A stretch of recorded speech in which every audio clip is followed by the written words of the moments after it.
আজকে বানাবো আমুদি মাছের ঝাল। প্রথমে আমুদি মাছের মাথাগুলো কেটে বাদ দিয়ে পরিষ্কার করে ধুয়ে নিয়েছি। আর এইদিকে মশলার জন্য নিয়ে নিয়েছি পোস্ত, সাদা সর্ষে, সাদা তিল আর জিরের গুঁড়ো। এবার এই মিক্সার জারের মধ্যে সর্ষে, পোস্ত আর সাদা তিলটা ঢেলে নেব। ঢেলে নিয়ে ঢাকা বন্ধ করে এটা গুঁড়ো করে নেব। আর এদিকে কড়াইয়ের মধ্যে দিয়ে দিয়েছি বেশ কিছুটা তেল। তেলটা গরম হয়ে গেলে এর মধ্যে দিয়ে দেবো সরু সরু করে কেটে নেওয়া আলু। এখানে মাঝারি সাইজের 3টে আলু সরু করে কেটে নিয়েছি। আলুর মধ্যে দিয়ে দিলাম স্বাদ মতো লবণ আর দিয়ে দেবো হলুদের গুঁড়ো। লবণ হলুদ দিয়ে আলুটা ভেজে নেব। আলুটা কিন্তু বেশি কড়া করে ভাজবো না, হালকা করেই ভেজে নেব। আর এদিকে সর্ষে, পোস্ত আর সাদা তিলে গুঁড়ো করে নেওয়া হয়ে গেছে। তার মধ্যেই দিয়ে দিচ্ছি 5টা কাঁচা লঙ্কা, দিয়ে দেবো জিরের গুঁড়ো আর দেবো এর মধ্যে জল। সামান্য জল দিয়ে ঢাকা বন্ধ করে এটা মিহি পেস্ট বানিয়ে নেব।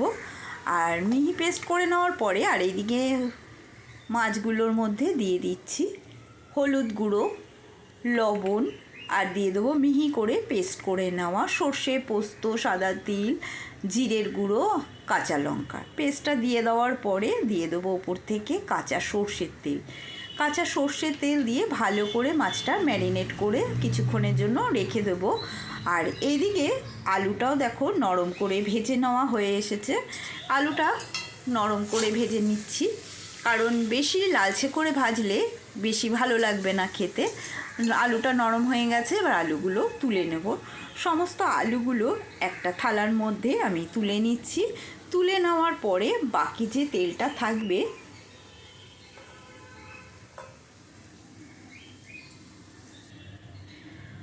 সেই তেলের মধ্যেই দিয়ে দিলাম একটা বড় সাইজের পেঁয়াজ কুচি করে কেটে নিয়েছি।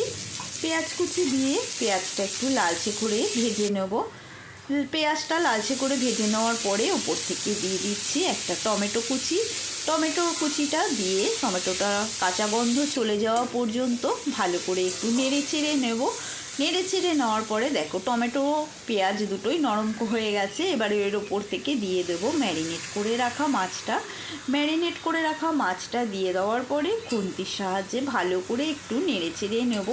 এপিট ওপিট করে নিচ্ছি পেঁয়াজগুলো যাতে ওপরে উঠে আসে, নাহলে পেঁয়াজটা নিচে থেকে যাবে। ভালো করে নেড়ে চেড়ে নেওয়ার পরে ওপরে দিয়ে দিলাম মিক্সার ধোয়া জল। মিক্সার ধোয়া জল দিয়ে কিছুক্ষণের জন্য ঢাকাটা বন্ধ করে দিলাম আর গ্যাসের স্টিমটা লোতে রেখেছি। কিছুক্ষণ বাদে ঢাকাটা সরিয়ে নিলাম। দেখো ওপরে তেলটা ভেসে এসেছে। এবার খুন্তি দিয়ে আলতো করে একটু নেড়ে চেড়ে নেব। বেশি জোরে কিন্তু নাড়া যাবে না, তাহলে সমস্ত মাছগুলো ভেঙে যাবে। আলতোর ওপরে ভালো করে একটু নেড়ে চেড়ে নিয়ে এবারে এর ওপর থেকে আমি দিয়ে দেবো ভেজে রাখা আলুটা। ভেজে রাখা আলুটা ঢেলে দিচ্ছি। ঢেলে দিয়ে এবারে একটা খুন্তির সাহায্যে আলুগুলো কিন্তু ওপরেই একটু সরিয়ে সরিয়ে দেবো। আলুগুলো কিন্তু নিচে দিয়ে দিচ্ছি না, তাহলে মাছগুলো ভেঙে যাবে। তার ওপরেই দিয়ে দেবো বেশ কিছুটা ধনেপাতা কুচি। এবারে ঢাকা বন্ধ করে দেবো আবারও কিছুক্ষণের জন্য। কিছুক্ষণ বাদে ঢাকাটা সরিয়ে নিলে কি সুন্দর গন্ধ বেরিয়েছে।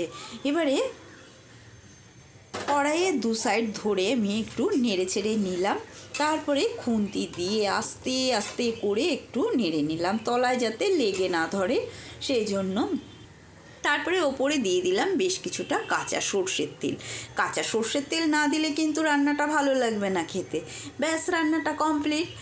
আজকের মতো রান্না কমপ্লিট। তোমাদের রেসিপিটি কেমন লাগলো কমেন্ট করে জানাবে, একটা লাইক দিয়ে দেবে আর বেশি বেশি করে শেয়ার করে দেবে।